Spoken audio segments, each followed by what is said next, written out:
Hi, Matt Baier of Matt Baier Organizing, and I'm in my basement, and I just finished extracting my 2017 tax supporting material from my home office upstairs. I keep what I call my sitting files in warm yellow folders, and now they've graduated to cool green folders for archives, or what I call sleeping files.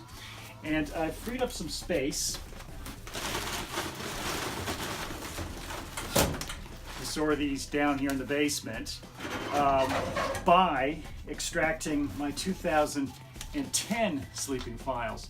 I haven't needed these in 7 years, so now I'm comfortable sending these to shred. Now, the actual tax returns, I keep in another file cabinet indefinitely. I've got them all here, just to be on the safe side. But that's because they take up much less space than these bulky tax supporting materials. So that's it. File rotation is complete for the year. To find out how the whole process works, go to my file rotation video, which you can find on YouTube.